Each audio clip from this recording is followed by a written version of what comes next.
Hello everybody. हर cell को Mrs Gren की ज़रूरत होती है। Mrs Gren M movement, R reproduction, S sensitivity, G growth, R respiration, E excretion and nutrition. तो आज हम ये चैप्टर करेंगे, क्लास 7 का है रेस्पिरेशन। रेस्पिरेशन में बेसिकली ये बताया है कि हर सेल जो हमारी बॉडी के अंदर है, सबको एनर्जी चाहिए, चाहे हम वो रीडिंग करें, स्लीपिंग करें। तो हम एयर को ब्रीद इन करते हैं जिसमें ऑक्सीजन रिच होता है, इनहेलेशन बोलते हैं, इनहेलेशन। और ब्रीदिंग आउट जिसमें कार्बन डाइऑक्साइड आता है जो कि हमारी बॉडी के लिए अच्छा नहीं है, उसे एक्सहेलेशन बोलते हैं, एक्सहेलेशन। इस प्रोसेस को, जो ब्रेक डाउन ऑफ फूड होता है, इसको बोलते हैं सेलुलर रेस्पिरेशन। सेल जो फूड ग्लूकोज के रूप में देता है, ब्रेक डाउन करता है उसको कार्बन डाइऑक्साइड और वाटर में। इसमें दो तरीके के होते हैं, ऑक्सीजन को यूज़ करना with, that is called aerobic respiration, और without oxygen that is called anaerobic respiration. Spelling का पूरा ध्यान रखना है। अगर ग्लूकोज प्रेजेंस ऑफ ऑक्सीजन में हुआ तो कार्बन डाइऑक्साइड, ग्लूकोज अगर प्रेजेंस ऑफ ऑक्सीजन में कर रहा है कार्य, तो इसमें रिलीज होगा carbon dioxide plus water plus energy. कुछ ऑर्गेनिज्म विदाउट ऑक्सीजन काम करते हैं, O2 बोलते हैं शॉर्टकट में, सिंबल में, केमिकल फॉर्मूले में।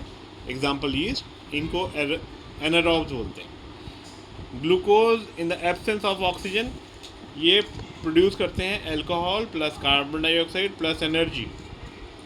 हमें भी कभी कभी ज़रूरत पड़ती है रनिंग, साइकिलिंग में एनर्जी की, उस समय पे हमें ऑक्सीजन नहीं मिलता है, तो without, in the absence of oxygen जो एयर आती है, glucose in muscle lactic acid और एनर्जी प्रोड्यूस करता है। जो परसेंटेज ऑफ ऑक्सीजन और कार्बन डाइऑक्साइड है इनहेल और एक्सहेल में, इनहेल एयर है लंग्स में 21% ऑक्सीजन, 0.04% कार्बन डाइऑक्साइड, लंग में 16.4% ऑक्सीजन और 4.4% कार्बन डाइऑक्साइड होती है एक्सहेलेशन एयर में, एक्सहेल्ड एयर में। ये ह्यूमन रेस्पिरेटरी सिस्टम है। इसमें अलग अलग पार्ट्स हैं, nasal passage, oral cavity, pharynx, trachea, lungs, ribs, diaphragm. हमारा इनहेलेशन एयर नॉस्ट्रिल से स्टार्ट होता है, नाक के छेदों से, जिसको नासल कैविटी कहते हैं। नासल कैविटी से लंग्स में जाता है विंड पाइप से, ऑसोफेगस भी बोलते हैं। लंग्स में चेस्ट कैविटी होती है, कैविटी के आसपास पूरा सराउंड होता है रिब से, और लार्ज मस्कुलर शीट होती है जिसको डायफ्राम बोलते हैं, जो फ्लोर होता है रिब्स में।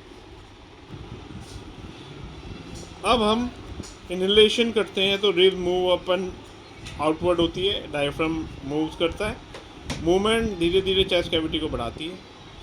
सांस लिया तो हमारी सीना माने कंप्रेस हो जाता है, और जब हम सांस छोड़ते हैं, एक्सहेल करते हैं, तो हमारे एयर अराउंड, हमारे आसपास जो भी एयर होती है, अनवांटेड पार्टिकल होते हैं, स्मोक, डस्ट, पोलन के, इनहेल करते हैं तो ये हमारे नोज़ में हेयर्स होते हैं नासल कैविटी में, तो पार्टिकल इसमें रुक जाते हैं क्योंकि म्यूकस होता है, और स्नीज करते हैं तो एक्सपेल हो जाता है फॉरेन पार्टिकल, इनहेल और डस्ट का, और क्लीन एयर एंटर हो जाती है बॉडी में।